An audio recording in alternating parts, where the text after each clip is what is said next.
Welcome to Echoes of the Unknown, the podcast where we'll be exploring some of the world's most fascinating unsolved mysteries. I'm Jack Montgomery, and today we're looking back at a haunting case from the emerald green woods of Western Oregon. In July 2005, two respected educators, Jeanette Bauman and Steve Haugen, hiked into the pine forest for a peaceful weekend camping trip. They never made it home and were later found brutally murdered. 2 decades later, the tragic case still baffles detectives. Jeanette had recently retired at the age of 56 after a long career in education. She had moved to the small town of Oak Ridge, Oregon, population just under 3,000, to start the next chapter of her life surrounded by nature. Jeanette was independent, compassionate, and close to her family. Steve was a 54-year-old middle school counselor from Eugene. Quiet, intelligent, and kind. He had a calming presence, the kind of person who made people feel heard. Steve and Jeanette had met through mutual friends, and their relationship had grown into a close bond. Some said it was romantic, others called it companionship, but either way, it was something meaningful. Both were described by their friends and family as being gentle souls.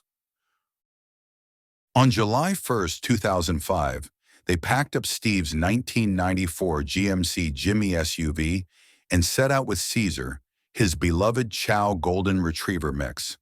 Their destination is believed to have been the Staley Creek Campground, nestled in a remote corner of the Willamette National Forest, just east of Oak Ridge.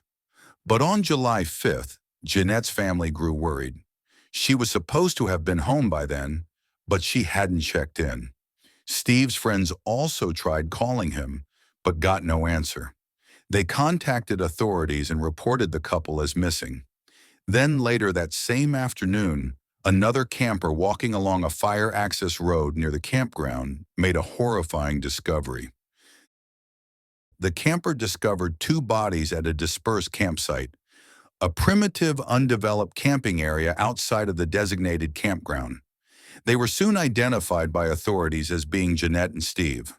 Both murder victims were fully clothed, and each had been shot multiple times. There were no signs of a struggle. Steve's dog, Caesar, was also found dead nearby, killed in the same fashion. One of Steve's neighbors said his dog was like a big old teddy bear. At the outset, the murder investigation was handled by local authorities, primarily the Lane County Sheriff's Office. Deputies and detectives led the initial on-scene response, conducted the autopsies, and coordinated local investigative efforts. One of the detectives described the crime scene near Staley Creek as something like that you would envision out of a horror movie. When investigators examined the crime scene, Steve's car played an early pivotal role in piecing together what had happened. First of all, the killer took the license plates, Crater Lake plates number CL47763. Authorities listed them as stolen, believing the perpetrator removed them deliberately, possibly to use in other crimes. Removing the license plates points to premeditation or an intent to delay detection, since it would be more difficult to trace the vehicle without plates. It's also possible they were stolen so the killer could keep them as a trophy item. Since the SUV was left at the campsite, detectives believe the attack occurred on site. In addition to the stolen license plates, a significant amount of the couple's camping and fishing equipment was missing from the vehicle. This suggested the killer rifled through the SUV, taking personal items, but leaving the vehicle itself behind. Law enforcement authorities circulated lists of the stolen camping and fishing gear, hoping that someone would spot them, either if discarded by the killer or recognized by someone who purchased them. Unfortunately, no one reported seeing any of the missing items. Within months of the July 1st discovery, the Lane County Sheriff's Office enlisted the assistance of the FBI's Behavioral Analysis Unit. This included creating a behavioral profile of the suspects, assessing victim-offender dynamics, advising on forensic leads, guiding suspect identification efforts, and strategizing public communication.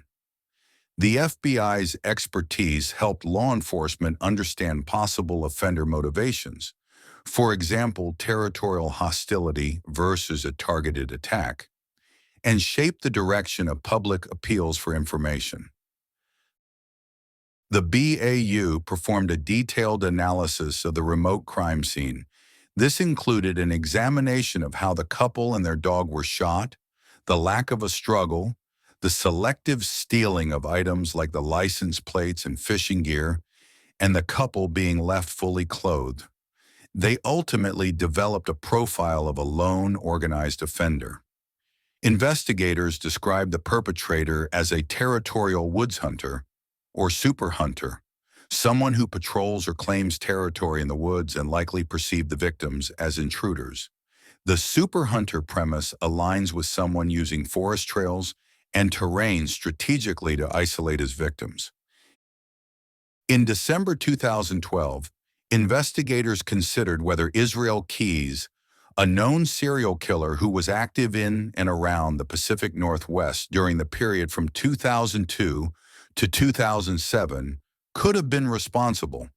Crime scene similarities and geographic proximity made the case worth examining. Keyes was highly proficient with firearms, having trained in shooting when he served in the Army. He told investigators he had killed at least 11 people across the U.S., although he died by suicide before he could be tried in court.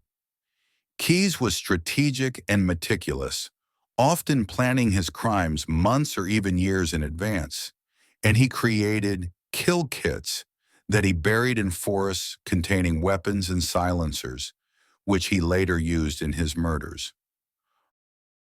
Although Keyes was considered as a suspect in the double homicide, investigators ultimately concluded that he was not the killer.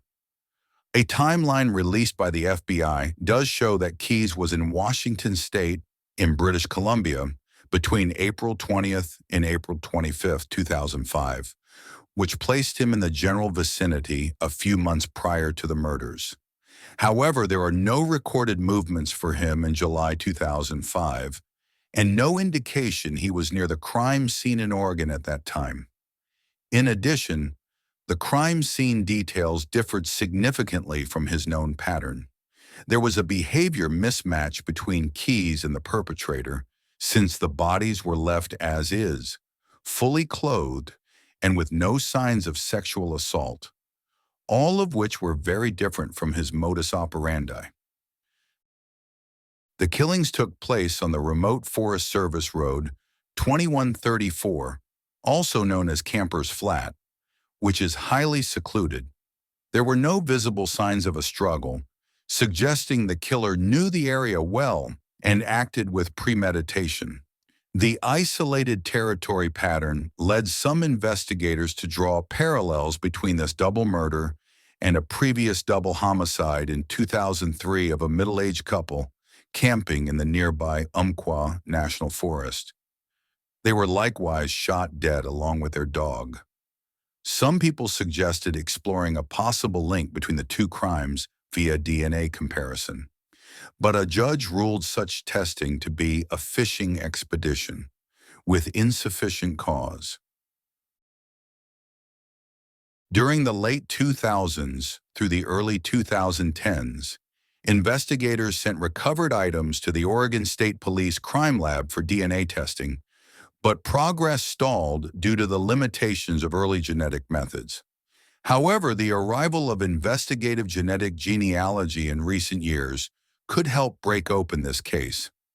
Genetic genealogy is a method used by law enforcement to identify suspects or victims by comparing DNA evidence from a crime scene with genetic information from genealogy databases, like GED Match or Family Tree DNA, in order to trace family connections.